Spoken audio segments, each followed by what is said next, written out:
Thank you for stopping by our channel. Today, I'd love to invite you to listen to a deeply emotional story, a tale of courage, a long-buried truth, and the journey back into the light of a creature the world had all but forgotten. Stay with me until the end, because sometimes the smallest spark holds the power to change an entire fate. The last days of winter cast a heavy fog over the town of Eagle Hollow. Muddy roads, flickering streetlights, and bone-chilling winds swept away all sound, leaving only the soft crunch of boots on wet ground. In the biting cold, a small group of people gathered inside an abandoned warehouse on the edge of town. A rotting wooden sign dangled at the door. Winter auction, Halloway. No advertisements, no fanfare, just those who knew came.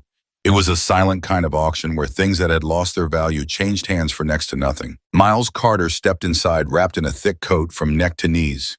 His old boots creaking with every step. Time and hardship had left their marks on his face. A former firefighter who once braved the largest wildfires in the West, now living a quiet life in a small ranch on the valley's edge. He hadn't come to buy a horse. He'd only heard there might be some discounted hay, up for grabs far cheaper than the market price. Inside the warehouse, dim lights cast long shadows on damp wooden walls. Harry Blaine, the notorious local auctioneer with thinning hair and a cunning grin, stood on a shaky wooden platform overseeing the event. Item after item was brought out, old saddles torn, reins, moldy bales of hay. The crowd bid quietly, indifferently. No laughter, no chatter, until Harry raised his hand. From the back of the warehouse, a young boy led out a thin black silver horse. Its body was frail, its coat caked with mud. Each step was unsteady, as if it could collapse at any moment. On its left shoulder, beneath a smear of dirt, a faint scar peeked through, shaped like a flame. Murmurs stirred, a few turned away, uninterested. Next up, Harry drawled, glancing at the horse like he was eyeing a broken tool. A stallion. No papers, no name, no history. Perfect for anyone with a soft heart or just looking for hay with a free bonus. The crowd snickered. Harry clapped his hands on the podium. Starting at $20. Who wants it? Not a single hand rose, not a single eye turned. Miles stood silently, his gaze locked on the horse. There was something unusual, not the weakness, not the mud, but its eyes, deep, unwavering, and filled with sorrow. He had seen that look before in the eyes of fellow firefighters who collapsed into the flames. A look that refused to surrender even when the body could take no more. Miles took a long breath. $20, he said, calm but firm. Harry blinked, then flashed a grin that stretched a little too wide. We've got 20. Anyone for more? The silence dragged on. No one challenged the bid, whispers echoed, a few chuckles. Another crazy old guy dragging trash home, someone muttered. Harry slammed the gavel. Sold, congratulations, Mr. Miles Carter. Miles led the horse out into the cold. His grip on the reins was steady. The horse followed without protest, obedient but distant. On the way to the truck, a few curious glances followed them, but Miles ignored them all. The wind howled through warped metal sheets carrying the scent of mildew and rust. Miles paused by his old pickup, reached out and slowly wiped away the layer of mud on the horse's shoulder. The scar came into full view. A small, crooked flame, but unmistakably clear. Blaze, he whispered. A new name. A small flame. A flame that refused to go out. The ride back to Elmridge felt longer than usual. Miles didn't turn on the radio. Only the sound of wind whistling through the cracked window and the rhythmic clatter of hooves on the trailer floor filled the silence. When they arrived, Miles led Blaze into the old stable behind the house. It was empty now, save for the lingering scent of hay and rotting wood. He laid down fresh straw and filled a bucket with clean water. Blaze stood still, eyes dark and distant, reflecting the flickering glow of a nearby oil lamp. Miles sat down just outside the stall, leaning his back against the wooden wall. Watching in silence, the horse, frail as it was moved, with something no money could buy. Something that memory couldn't erase, pride, conviction. A secret. Miles clenched his calloused hand. He didn't know why he bought Blaze, but deep down he felt it. This meeting wasn't a coincidence. And soon that dying ember would burn bright again, not to destroy, but to shed light on a truth buried too long in darkness. That night the wind slipped through the gaps in the warped boards, carrying the musty scent of old sweat and forgotten years. Blaze didn't flinch. He simply stood there, breathing softly, as if he had long accepted the silence of abandonment.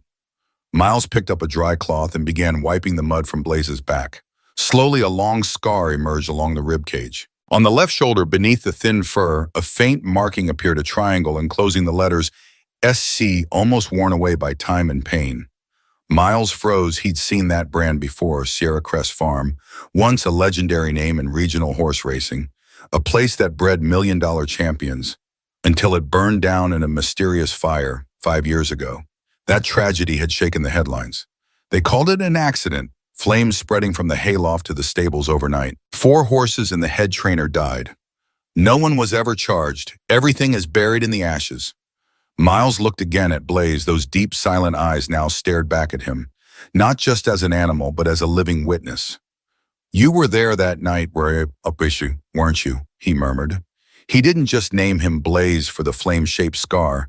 He named him Blaze because he was the flame, the only one that survived that night of fire. The next day, while checking the worn saddle that had come with Blaze, Miles noticed a small seam in the leather. Curious, he carefully cut along it with a knife. Inside, he found a tiny object wrapped in plastic, a memory chip. His breath caught. Back inside the house, he plugged it into his old laptop. The screen flickered to life, displaying a single video file. Stable night record move. He clicked play.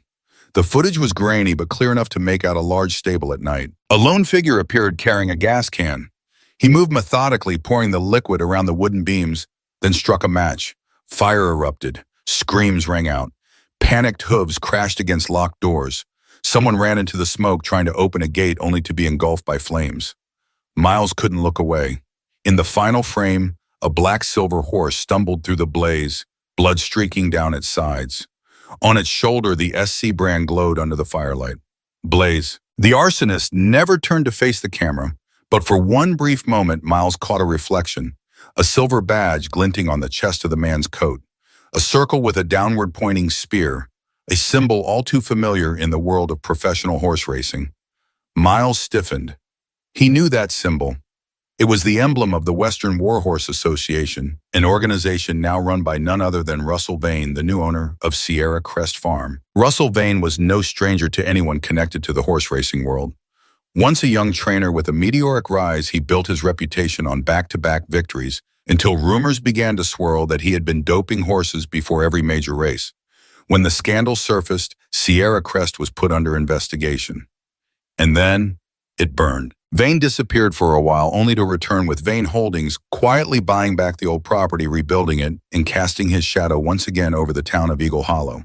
Now, if Vane knew that Blaze was still alive, and worse, carried evidence, he would stop at nothing to eliminate the loose ends. Miles knew from that moment forward. He and Blaze were no longer safe. 2 days later, while Miles was forking hay in the back pasture, a sleek black SUV pulled up at the gate of Elm Ridge Ranch. A man in a tailored gray coat stepped out. His hair was neatly combed and his polished leather shoes gleamed awkwardly against the muddy ground. "Mr. Carter," the man said, voice calm and even. "I'm Mason Quinn, representing Vane Holdings. We understand you recently acquired a horse at the last auction." Miles stepped onto the porch, hands still dusty with hay, his expression unreadable. "I bought hay. The horse came with it." Mason smiled as though he'd heard that kind of line a dozen times. "We believe that horse originally belonged to Sierra Crest. We'd simply like to return it to its proper place."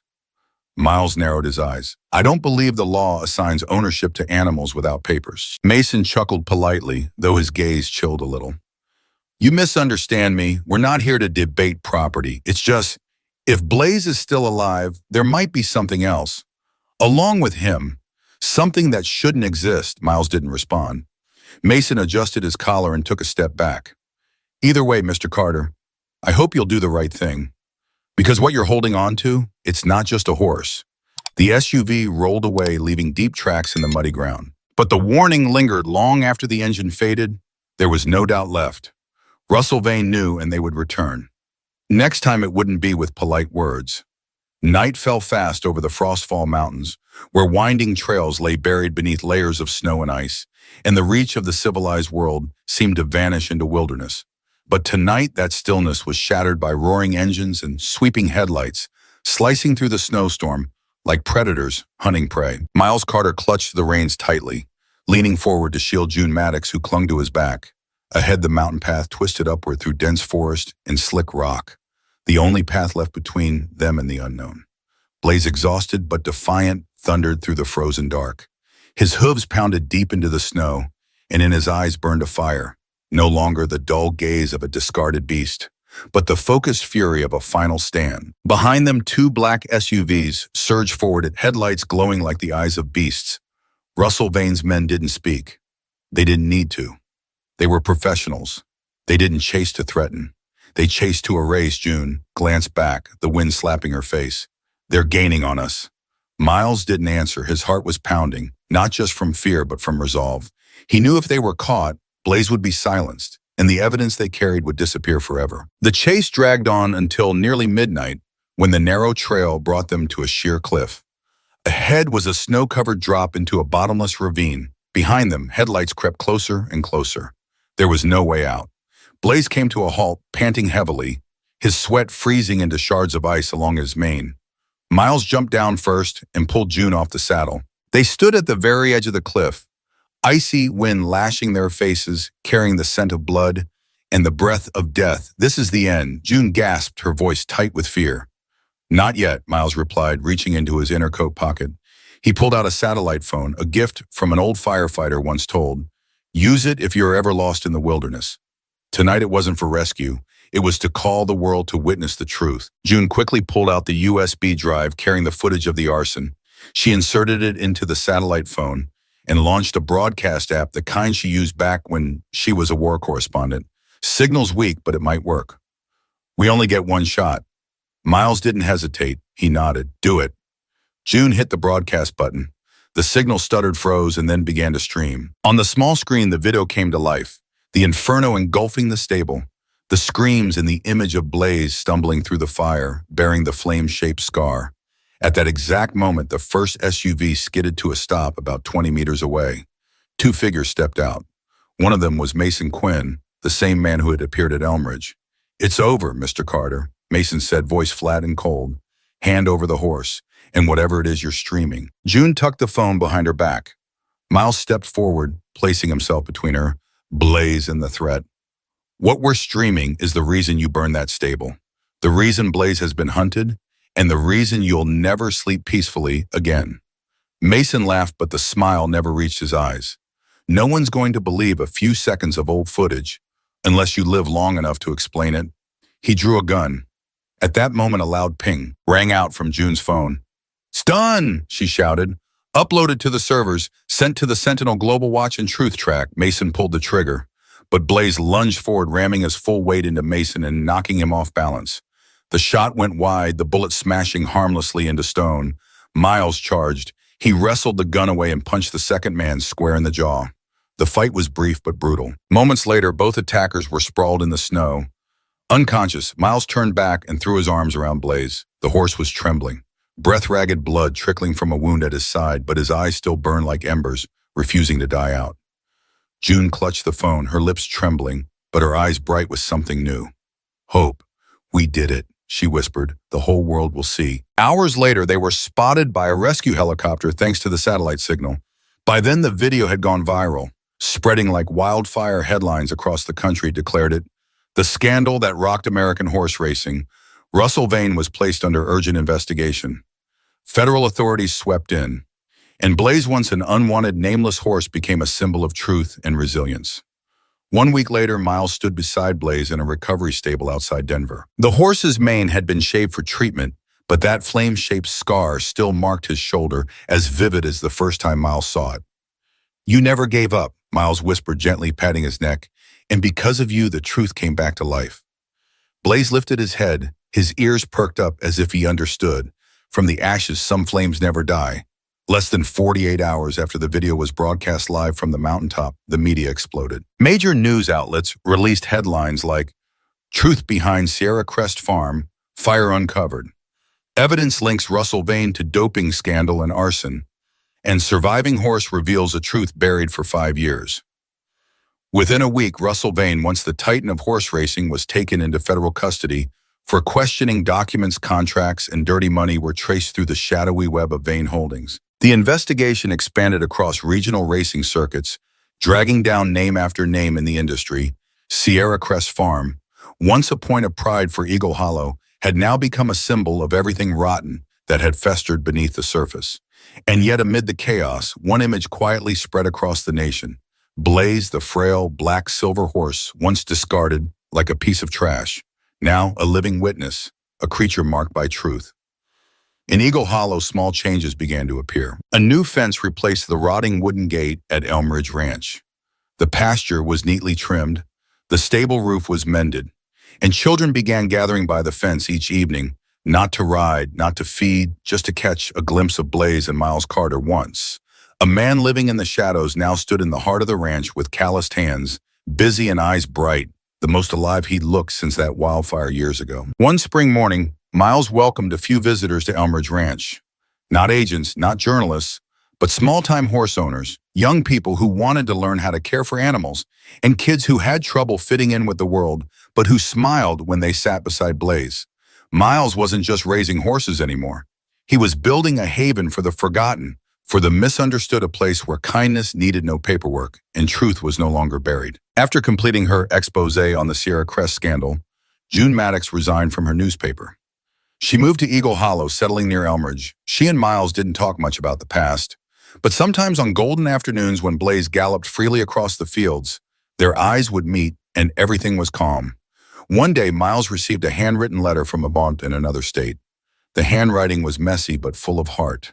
I used to think no one believed me. I got kicked out of a training camp once because they said I was useless. But after seeing Blaze on TV, I realized that sometimes the truth just needs someone to stand up for it. I want to grow up to be like you. Miles read it again and again, then gently placed the letter into a small wooden box. Winter passed. The last patches of snow melted to reveal tender green grass. The first spring after the fire brought no parades, no fireworks, but something much more precious. A belief restored. Early one morning, Miles stepped out onto the porch. The sun's first light streamed through a layer of mist over the hills behind the ranch, golden like honey. There, standing tall against the sky, was Blaze. His silver-streaked mane fluttered in the breeze. Beneath his coat, the flame-shaped scar remained no longer a wound, but a mark of survival and quiet pride. He stood still, gazing out into the distance, no longer tethered by reins, no longer imprisoned by the past. Only freedom. Miles walked toward him. He said nothing.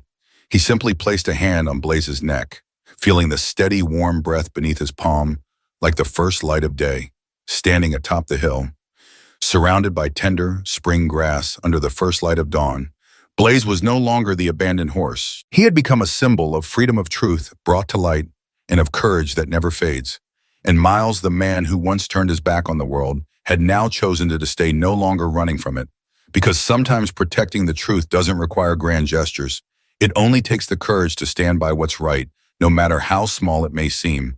Thank you for staying with me until the very end of this story. If Blaze's journey has touched you, the horse who carried truth and hope through the ashes, please don't forget to subscribe to the channel and join me as we continue exploring more heartfelt stories. Every single subscription from you is a powerful encouragement that helps me bring more meaningful, inspiring stories to life. I look forward to seeing you again on the next journey, where light always finds a way to shine through the darkness. Please hit subscribe and to turn on notifications.